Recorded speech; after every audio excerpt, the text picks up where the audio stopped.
The Homeland Security Office in charge of countering weapons of mass destruction has a turbulent few years.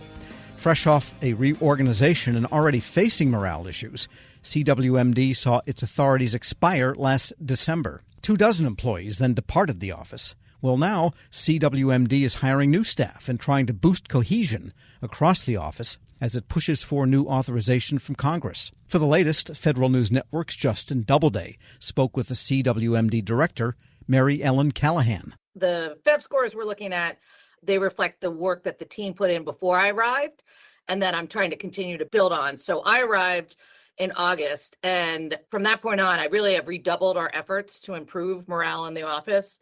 You know, you've talked to Secretary Mayorkas. Obviously, that's a leadership point for him and has been his whole time in office.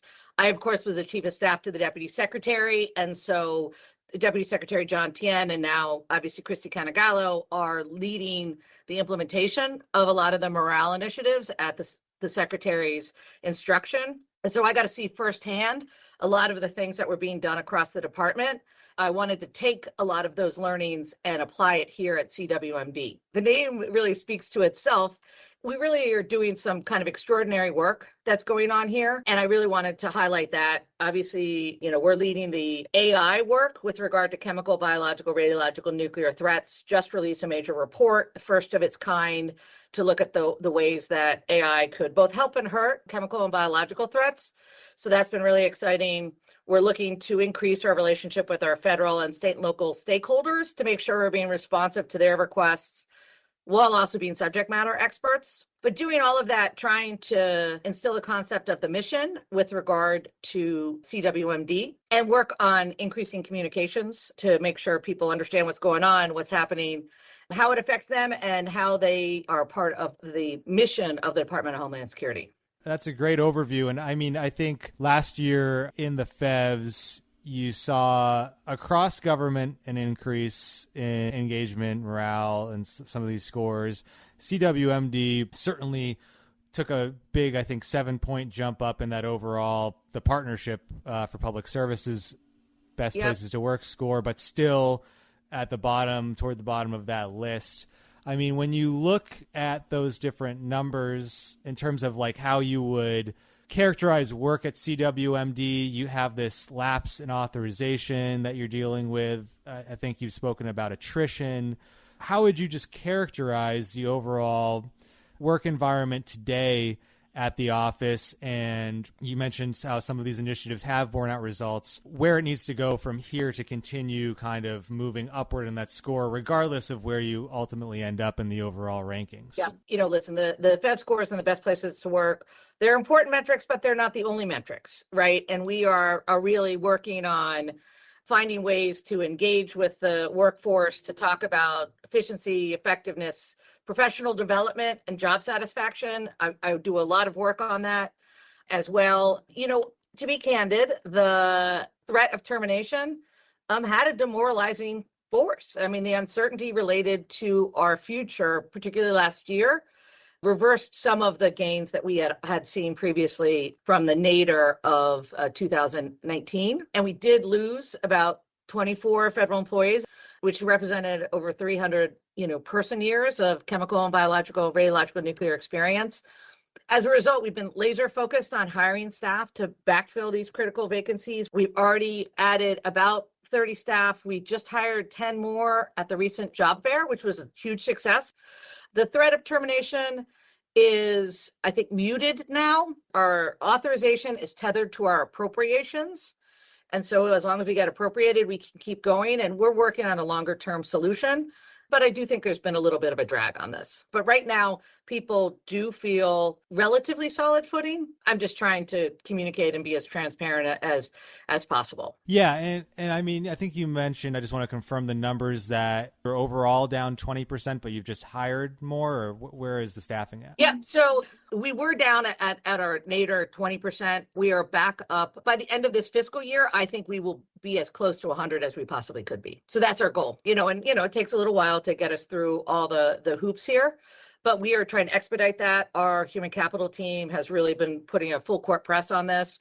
And our directorates have really been focusing on getting the right people into the right jobs and also pulling from the rest of the federal government, including the military, to make sure that we've got the skill sets that we need. And I do hope by the end of this fiscal year that we will be pretty darn close to 100%, which would be extraordinary given where we started, because we didn't start hiring basically until January, once we got the termination was suspended. And were a lot of the folks that you lost last year, were they more senior? Is that fair to characterize? They were more senior. They were able to leave for other more stable jobs in the countering weapons of mass destruction area. We lost them to people with whom we work every day, the Defense Threat Reduction Agency, the Department of Energy, Health and Human Services. They have an extraordinary skill set. They're very valuable, and the threat undermined some folks. I had a couple of retirements. I had more retirements in this time frame than we usually do, and it's all driven to the threat of termination. I use the phrase "sword of Damocles" all the time because that's exactly what it was. It was just dangling over our heads. But we ended up having a big 5th anniversary on December 21st because we were supposed to be terminated on December 21st, but instead we used it as a springboard. That's where I launched the vision for 2024. That's where we had a lot of feedback about other things that we could do this year that we've been trying to implement. We tried to turn the corner, and it's a little bit of a rebirth, right? When you have a threat like this, you want to take advantage of that threat and really try to think about what's important in the office, how to focus it, and how to drive change. Well, so yeah, let's talk about what you heard at that 2020, end of 2024 kind of engagement. What was the feedback? What specifically are you looking to improve for employees going forward? Right. And so, as I said, we've been working on communications in a lot of different ways. We have the fortnightly town halls. I hold office hours every week. By the way, in the town halls, we get about 400 staff and contractors attending every 2 weeks. And, we're about 700 in total, which is it's a pretty good number. People can come and talk to me one-on-one, and I've had a ton of people who have come to identify things they don't want to raise on the town hall, but they want to talk. We have a weekly bulletin with the news, articles, where in the world is CWMD, because we're, a dozen places every week. We're hosting lunch and learns on topics of interest, about 150 folks a month on that. Kind of clubs of interest with groundswell from individuals. We have a leadership club that we're launching next week. We're doing clubs related to running and bocce and table tennis. Other things that people were talking about were thinking about instituting in-person gatherings. I have a pretty significant remote work staff as well, around the country, as well as folks who telework. So we're looking to be intentional about our in-person time, like making the time worth the drive is a phrase I think I stole from Adam Grant, and I think it really makes a lot of sense. Next week, the Operational Support Directorate, which are kind of the people who go out in the field, and the Systems Support Directorate, which includes the research and development and the testing and evaluation and acquisitions. They're co-hosting a team building day, direct result from the 5th anniversary. But at that same celebration discussion, Justin, it was suggested that CWMD orchestrate kind of mini details between the directorates to better understand what the teams are working on. Because, the chemists don't necessarily know what the physicists work on and vice versa. So as part of this new mentoring program that we launched in January, we're going to launch 2-week mini details for each of the mentees to go and experience a different directorate and leadership to better understand what CWMD does, and to also experience different leadership styles as well.